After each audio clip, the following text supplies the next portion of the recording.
마태복음 25장 31절로 46절 교독하도록 하겠습니다.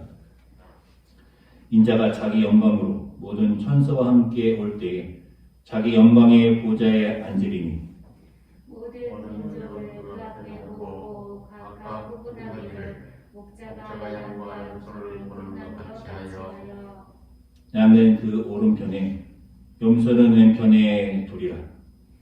그때에 그들이 그 오른편에 있는 자들에게 이르시되 내 아버지께서 복을 저러리며 나와 창세로부터 너희를 위하여 예비된 나라를 상속받으라.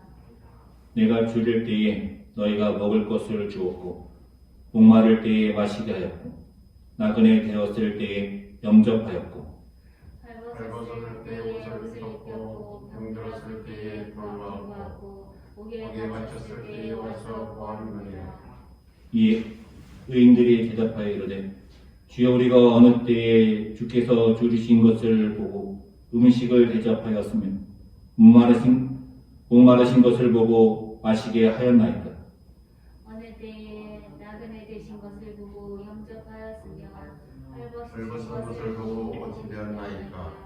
어느 때에 병드신 것이나 옥에 갇히신 것을 보고 가서 배웠나이까 하리니 임금이 대답하여 이르시되 내가 진실로 너희에게 이르노니 너희가 여기 내 형제 중에 지극히 작은 자에게 하는 것이 곧 내게 하는 것이니라 하시고 또 왼편에 있는 자들에게 이르시되 저주를 받은 자들아 나를 떠나 마귀와 그 사자들을 위하여 예비된 영원한 불에 들어가라.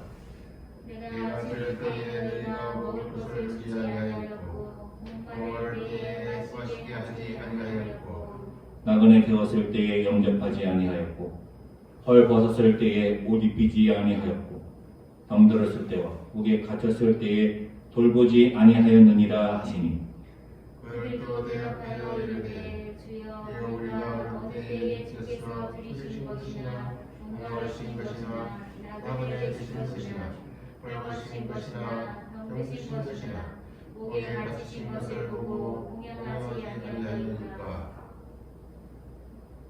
이 임금이 대답하여 이르시되 내가 진실로 너에게 이르노니 이 지극히 작은 자 하나에게 하지 아니한 것이 곧 내게 하지 아니한 것이니라 하시리니 그들은 영원에 의인들은 영생에 들어가리라 하시리라.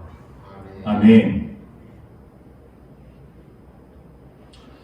메리 크리스마스. 메리 크리스마스.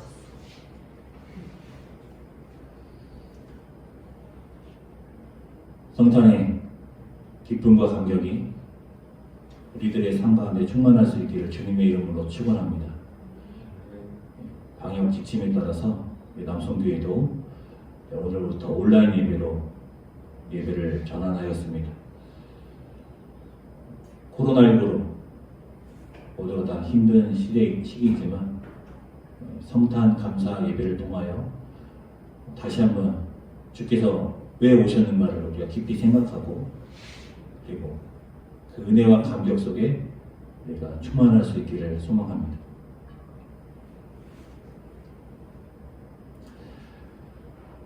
네, 지난주 주일에 로마서 8장 1절로 2절 말씀 나누었죠. 함께 읽죠. 시작. 그러므로 이제 그리스도 예수 안에 있는 자에게는 결코 정죄함이 없나니 이는 그리스도 예수 안에 있는 생명의 성령의 법이 죄와 사망의 법에서 너를 해방하여 습니다.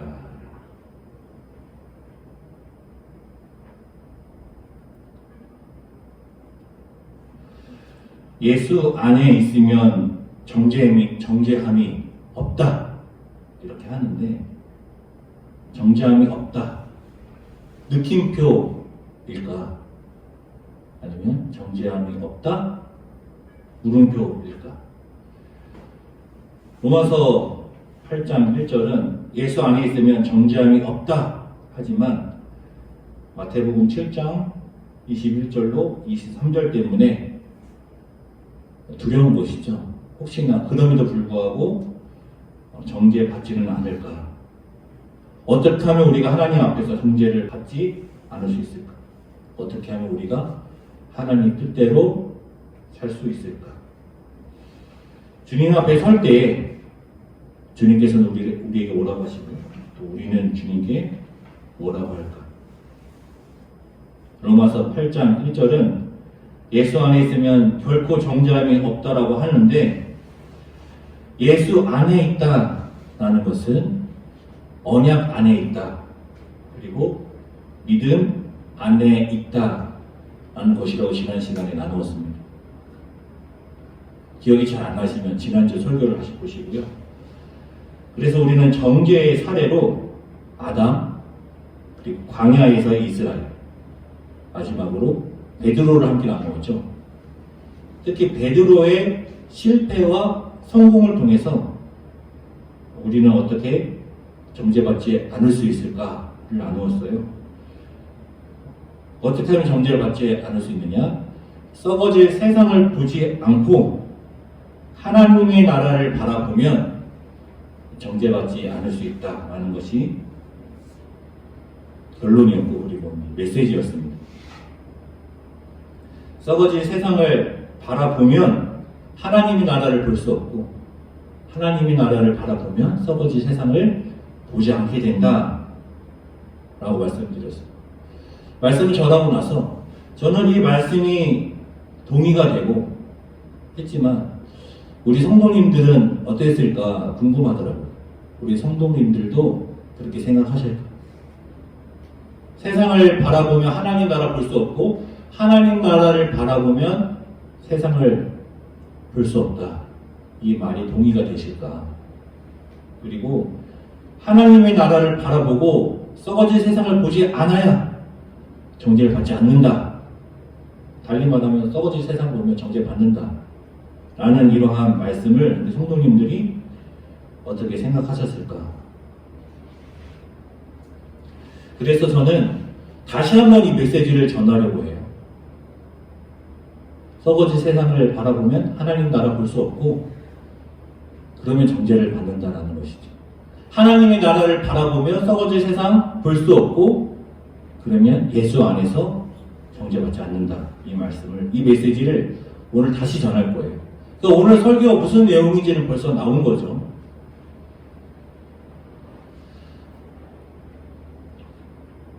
삼위일체 교리를 보면 예수님은 하나님이십니다.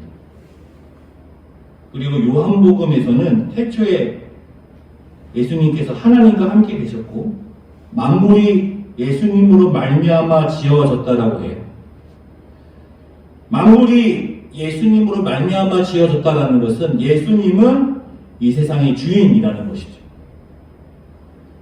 그런데 이 세상의 주인이신 예수님께서 성육신 하셨습니다. 인간의 자녀로 이 땅에 오셨어요. 우리는 부모를 선택할 수 없습니다. 태어날 곳도 선택할 수 없습니다. 하지만 예수님은 하실 수 있으셨을 거예요. 하나님이십니다.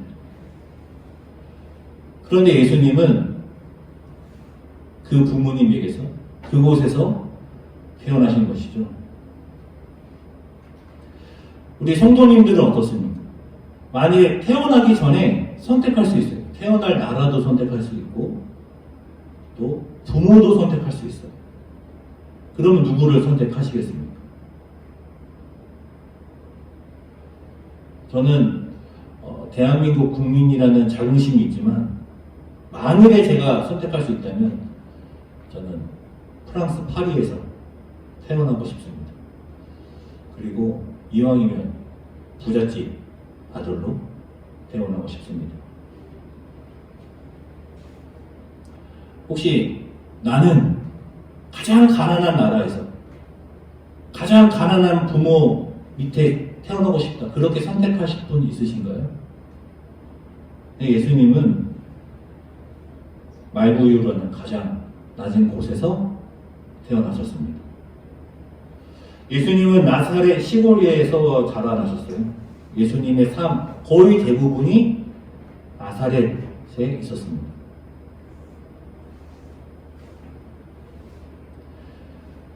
나사렛에서 무슨 선한 것이 날 수 있느냐? 저라면 프랑스 파리 아니면 예루살렘에서 태어나겠습니다. 예루살렘에 태어나서 가장 최고의 학문으로 공부하겠습니다. 하지만 예수님은 저 시골에서 태어나셨어요. 그리고 그곳에서 자라셨고 대부분의 삶을 보내셨습니다. 예수님은 또 제자들을 선택하셨는데요. 예수님의 제자들은 굉장히 중요해요. 예수님께서 승천하시고 나서 예수님의 사역을 대신할 사람들이에요. 그 사람을 예수님이 선택하셨어요. 누구를 선택하셨습니까? 저라면은 엘리트를 선택하겠습니다. 공부 많이 한, 똑똑하고 명석한 그런 사람들을 선택하겠습니다. 근데 예수님은 누구를 택하셨습니까? 어부와 세리를 제자로 택하셨습니다. 예수님은 누구를 대상으로 사역하셨습니까? 가난한 사람을 대상으로 사역하셨어요. 산상수훈을 보죠. 예수께서 온 갈릴리에 두루 다니사 그들의 회당에서 가르치시며 천국 복음을 전파하시며 백성 중에 모든 병과 모든 약한 것을 고치시니 그의 소문이 온 수리아에 퍼진지라 사람들이 모든 앓는 자, 곧 각종 병에 걸려서 고통당하는 자, 귀신 들린 자, 간질하는 자, 중풍병자들을 데려오니 그들을 고치시더라. 갈릴리와 데가볼리와 예루살렘과 유다와 요단강 건너편에서 수많은 무리가 따르니라. 수많은 무리가 따랐다라고 하죠. 예수께서 무리를 보시고 그 수많은 무리를 보시고 산에 올라 앉으시니 제자들이 나온지라 입을 열어 가르쳐 이르시되 같이 읽자 시작. 심령이 가난한 자는 복이 있나니 천국이 그들의 것이며 애통하는 자는 복이 있나니 그들이 위로를 받을 것이며. 수많은 무리가 예수께로 나왔는데 대부분이 가난한 사람들이었어요. 아니 그냥 전부 다 가난한 사람들이었어요. 산상수훈은 가난한 자가 되라, 애통하는 자가 되라 라는 말씀이 아니라고 했었죠.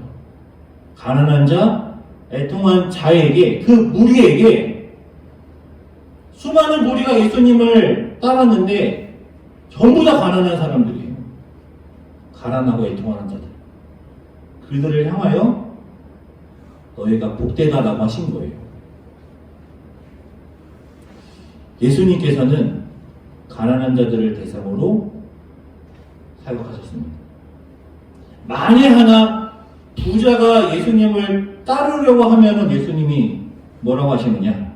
예수께서 이러시되 내가 온전하 부자가 할지인데 가서 내 소유를 받아 가난한 자들에게 주라. 그리하면 하늘에서 보화가 내게 있으리라. 그리고 와서 나를 따르라 하시니 그 청년이 재물이 많음으로 이 말씀을 듣고 근심하여 가니라.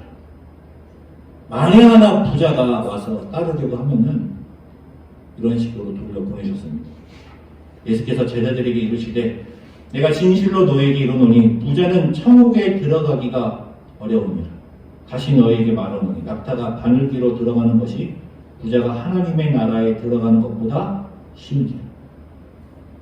낙타가 바늘귀로 들어가는 것보다 부자가 하나님 나라 들어가는 것이 더 어려우면 부자는 천국 못 간다 이런 말입니다. 그런데 누가 어떤 부자가 예수님을 따르겠어요? 만일에 제가 사역할 수 있는 대상을 선택할 수 있다면 저는 부자 성도님들을 대상으로 사역하고 싶습니다. 그것이 솔직한 저의 속내입니다. 안 그런 교회도 있겠지만 대부분의 교회는요, 노숙자 들어오면 싫어합니다. 그런데 저명한 분, 부자가 교회에 들어오면 싫어하겠습니까?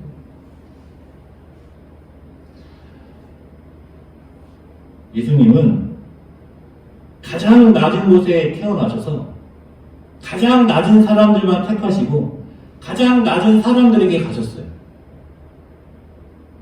예수님은 이 땅에 왜 오셨느냐? 낮은 곳으로 가시려고 오신 거예요.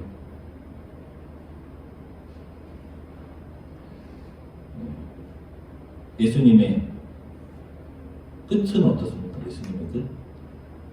마지막으로 예수님은 십자가를 지셨습니다. 낮아짐이 끝이죠. 가장 낮은 곳에 태어나신 줄 알았는데 더 낮은 곳이 있었던 거예요. 그곳으로 가셔서 죽으셨습니다. 그러니까 예수님의 삶 전체는 낮아짐이었어요. 그것을 위해 이 땅에 오셨습니다. 문제는 뭐냐면요. 문제는 우리에게도 그렇게 하라는 거예요. 너희도 그렇게 하라. 같이 읽죠. 시작. 우리와 제자들을 불러 이르시되 누구든지 나를 따라오려거든 자기를 부인하고 자기 십자가를 지고 나를 따를 것입니다. 지난 시간에 나누었죠. 예수님의 제자들이 예수님을 왜 따라다녔느냐? 예수님께서 왕이 되실 줄 알고 따른 거예요. 예수님이 죽으실 줄 알았으면 따라가지 않았어요. 예수님이 예루살렘 올라가서 죽는다 하니까 베드로가 뭐라고 합니까? 안 된다라고 하잖아요. 그렇게 되면 안 된다. 예수님이 정죄하시죠? 사탄아. 예수님은 따라오려면은 자기를 부인하고 십자가를 지라 이거예요. 예수님은 어디로 가시니까요? 낮은 곳으로 가시니까. 예수님은 낮은 곳으로 가니까 따라오려면은 낮은 곳으로 따라와라 라는 것이죠. 그리고 이것은 부탁이나 권면이 아니라 명령입니다. 오늘의 설교 메시지는 이거라고 했어요. 천국을 바라보면 썩어질 세상 바라볼 수 없고 썩어질 세상 바라보면 천국을 바라볼 수 없다. 세상을 보지 않고 천국을 봐야 예수님 안에서 정죄받지 않는다. 왜 그럴까요? 천국을 본다는 게 무엇입니까? 천국 보려면 하나님 나라니까 위를 봐야 되잖아요. 위를 보라는 뜻입니까? 아니, 그것은 아래를 보라는 거예요. 세상은 위를 보라고 하죠. 세상은 위를 보라고 하지만 예수님은 아래를 보라고 하시는 거예요.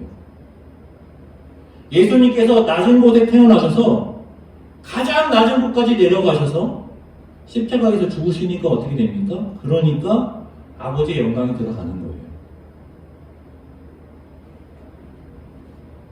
예수님이 왕으로 태어나셔서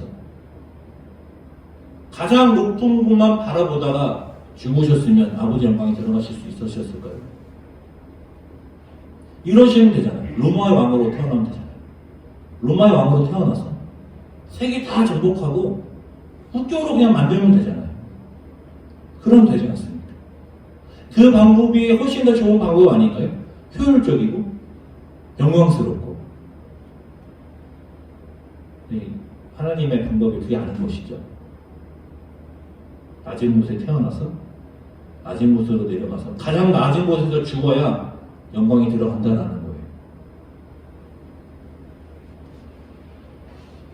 오늘 질문과 답, 마지막으로 본문에서 찾아보시죠.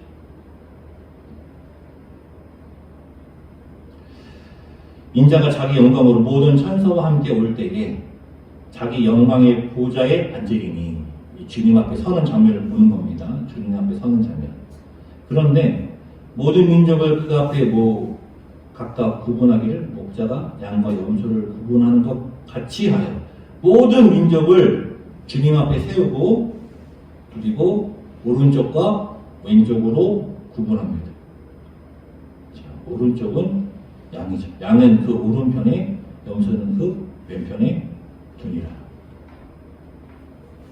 그때 임금이 그 오른편에 있는 자들에게 이르시되 내 아버지께 복받을 자들이여 나와 창세로부터 너희를 위하여 예비된 나라를 상속받으라. 우리의 소망이죠. 정죄받지 않는 것.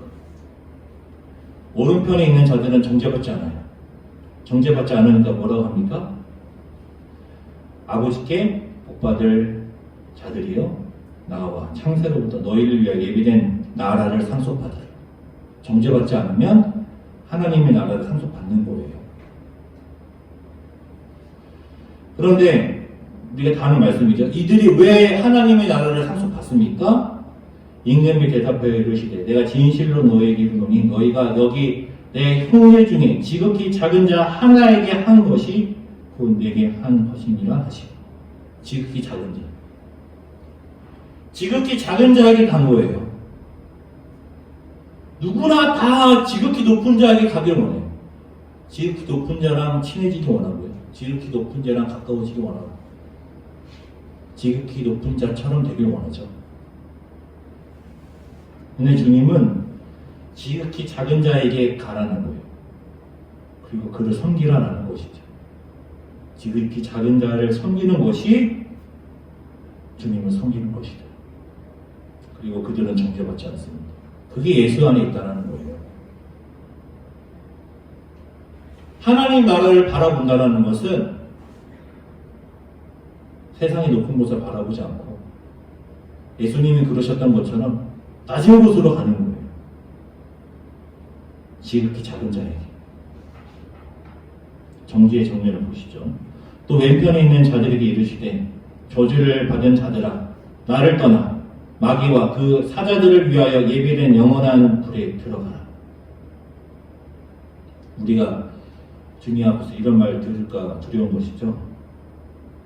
나를 떠나 마귀와 그 사자들을 위하여 예비된 영원한 불에 들어가라. 저주를 받을 자들. 이들이 왜 이러한 정죄를 받습니까? 이에 임금이 대답하여 이르시되 내가 진실로 너에게 이르노니 지극히 작은 자 하나에게 하지 아니한 것이 곧 내게 하지 아니한 것이니라 하시니 그들은 영벌에 의인들은 영생에 들어가리라 하십니다. 낮은 곳으로 지극히 작은 자에게 가지 않고 그들을 섬기지 않은 것이죠. 성탄절입니다. 성탄절이 되면 주께서 오신 것을 우리가 기뻐하는 거예요. 그러니까 우리의 관점에서 주님의 오심을 보고 기뻐하는 것이죠. 근데 저는 오늘 말씀을 통하여 조금 관점을 바꿔본 거예요. 주님의 관점으로 본 거예요. 주님의 관점으로. 우리의 관점이 아니라 주님의 관점으로. 태초 전부터 계셨던 하나님께서 이 만물을 창조하신 하나님께서 이 땅에 오실 때에 어디를 보시면서 오셨습니까? 누구를 보시며 오셨어요? 낮은 곳을 보시며 오셨어요. 그러니까 우리에게 오신 것이죠. 주님이 높은 곳을 보시고 높은 자들에게 가셨으면 우리에게 오지 않으셨겠죠. 주님은 낮은 곳을 보시며 오신 거예요. 우리면 어떻게 했냐고, 우리면 예수님이 선택한 그 선택을 했을까요? 예수님께서는 낮은 곳을 보시며 오셨고 우리도 그것을 봐라, 그리로 가라 라고 하는 것이죠. 그래서 세상을 바라보면 천국을 볼 수 없는 겁니다. 높은 곳을 보면 어떻게 낮은 곳으로 갈 수 있겠어요? 예수님을 따라가야 예수님 안에 있는 것이죠. 예수님 안에 있어야 정죄받지 않습니다. 주님이 오신 것을 기뻐하는 날 주님이 어디를 바라보셨는지 어디로 가셨는지 생각하면 예수님께서 보신 것을 보고 예수님께서 가신 곳으로 가는 우리 남성교회가 될 수 있기를 주님의 이름으로 축원합니다.